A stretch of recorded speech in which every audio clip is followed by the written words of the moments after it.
So what's happening, everybody? Make sure I'm recording here. I wanted to talk about something, if I've got time, on my way home, about something that that you may find strange or funny or whatever, but it is what could be defined as Cheese and Pete's. It is what could be defined as road rage, okay? Now, the definition of road rage, and I've talked about this before, is just simply giving somebody the finger is considered to be road rage. To not have road rage is to simply just drive from A to B. Doesn't matter how fast or how slow you're going, but basically not paying attention to what other drivers are doing and just driving, okay? Unfortunately, when I'm driving, I have a tendency to be a little bit more on the aggressive side. Not reckless, just aggressive. And what will bother me is, let's just take this road here for instance. Let's say that somebody's coming up on me doing 10 miles over what I'm doing. I will have a tendency to speed up with them because I feel in my mind, I feel like they are behind me, so they should stay behind me. And that, they shouldn't be allowed to overtake me, okay?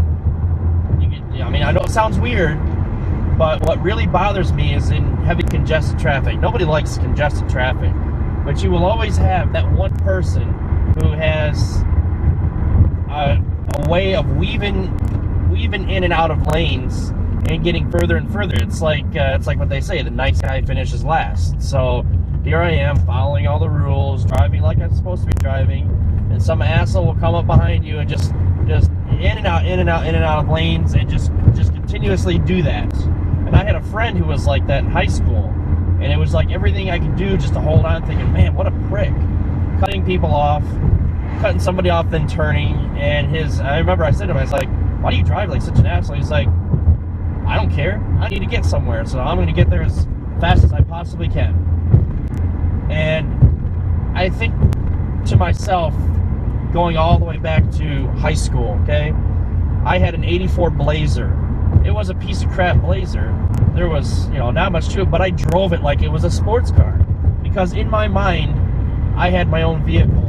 So in my mind, I was faster than the rest of everybody. And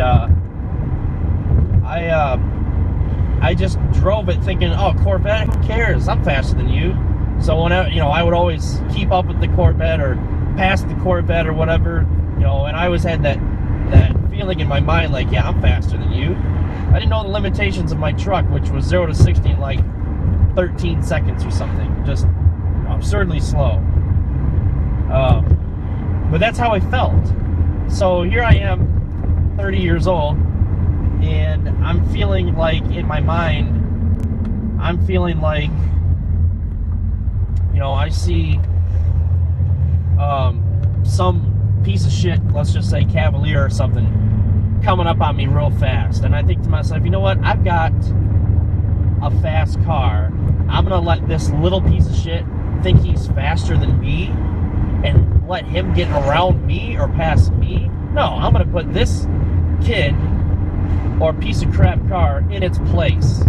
Again, you can start laughing again at how you feel about that, but that's what's going on in my mind.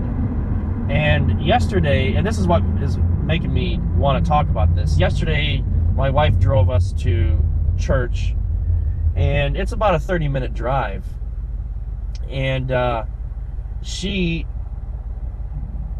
doesn't have an internal compass, okay? Now, this is not nothing against women or anything else like that. She just doesn't have an internal compass.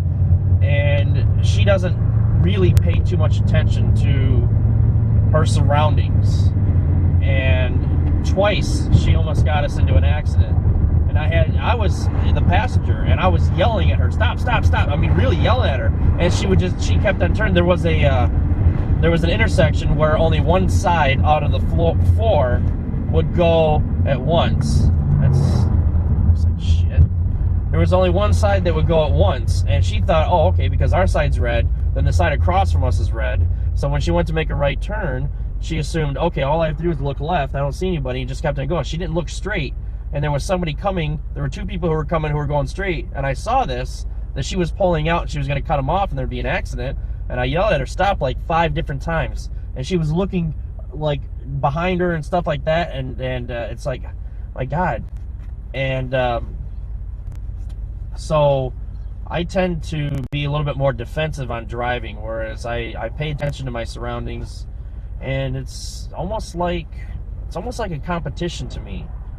And I honestly, you know, like I said, my Blazer, when I had that, I felt like, oh, I could outrun a Corvette or a Porsche or anything. I could outrun anything in that Blazer. All I had to do was put my foot on it. They're not going to keep up with me. I don't feel that way anymore. If in this car, you know, there was a Corvette coming up behind me, I wouldn't even try, okay? Because I know the Corvette would beat me anywhere, okay? I just know that.